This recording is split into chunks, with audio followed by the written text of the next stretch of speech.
Madame la Présidente, Madame la Ministre, Messieurs les rapporteurs, mes chers collègues, l'Assemblée nationale procède aujourd'hui à l'examen d'un projet de loi que la Commission des affaires sociales a fort peu amendé et très largement adopté.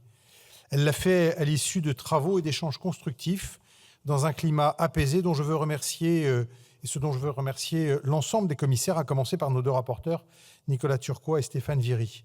Ils ont pris soin, l'un et l'autre, de répondre avec précision à l'ensemble des intervenants et d'exprimer avec un souci constant de clarté et de pédagogie leur avis sur les amendements qui ont été défendus, qu'ils en soient remerciés.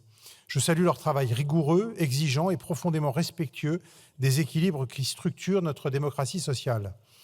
Leur rapport éclaire utilement nos débats et leur attachement à préserver les accords patiemment construits par les partenaires sociaux tout au long des travaux en commission a permis que nos échanges soient riches et constructifs. Je veux également saluer l'ensemble des députés de notre commission, de toute sensibilité, pour la qualité de nos discussions. Elles ont montré une fois de plus que lorsque l'écoute et la responsabilité prévalent, nous savons faire vivre une délibération parlementaire à la hauteur des enjeux. J'étends volontiers ces remerciements aux commissaires qui ont souhaité amender le texte et qui questionnent ces acquis, car les critiques qu'ils formulent permettent à l'Assemblée nationale d'éprouver, comme elle doit le faire, les rédactions adoptées par le Sénat.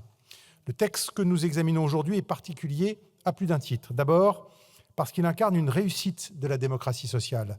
Il est la traduction fidèle des accords signés par les partenaires sociaux. Et à ce titre, il appelle une responsabilité particulière de notre part, celle de respecter le contrat social qu'ils ont su bâtir. Car nous savons que ces accords sont le fruit de discussions longues, parfois difficiles, mais aussi d'un esprit de compromis dont nous devons, nous aussi, nous inspirer. La démocratie sociale, lorsqu'elle fonctionne, produit des solutions solides, équilibrées et acceptées par les parties prenantes. Elle ne doit pas être regardée comme une variable d'ajustement ou comme un préalable sans force à des décisions déjà prises. Elle doit être considérée comme un pilier du dialogue républicain, à l'instar du Parlement. Et c'est là, mes chers collègues, un enseignement que nous devons retenir, car nous avons connu récemment des moments où cette démocratie sociale a été mise en difficulté, non par la faute des partenaires sociaux, eux ont toujours répondu présent, mais faute de cadres clairs, de méthodes partagées et parfois, disons-le sans polémique, faute de volonté réelle de leur donner toute leur place. Le projet de loi dont nous débattons aujourd'hui montre à rebours ce que peut produire une concertation bien conduite et respectée. Il ne s'agit pas ici d'un texte imposé d'en haut, mais d'une construction collective que la France doit encourager. Ce que les partenaires sociaux ont réussi à faire, il appartient maintenant aux législateurs de le transcrire fidèlement. Car c'est en la matière notre rôle, être le trait d'union entre la démocratie sociale et la démocratie représentative. Nous ne devons pas craindre de reconnaître que les corps intermédiaires ont un rôle essentiel dans la régulation de notre société.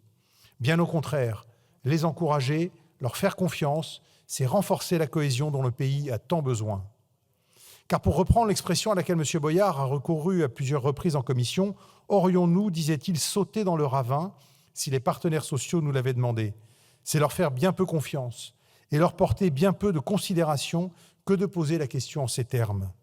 Surtout s'agissant d'accords qui ont été largement ratifiés, tant par les syndicats de salariés que par les organisations patronales.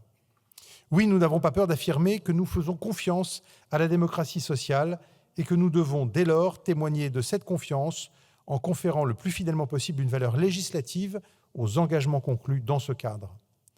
Je veux le redire avec force, quand le monde politique lui en donne les moyens et qu'il en admet les conclusions, alors la démocratie sociale fonctionne. Ce projet de loi en est la preuve. Nous avons aujourd'hui l'occasion de consolider ce lien, de montrer que la parole donnée dans un accord interprofessionnel a valeur de promesse républicaine. Nous devons être à la hauteur de cet engagement.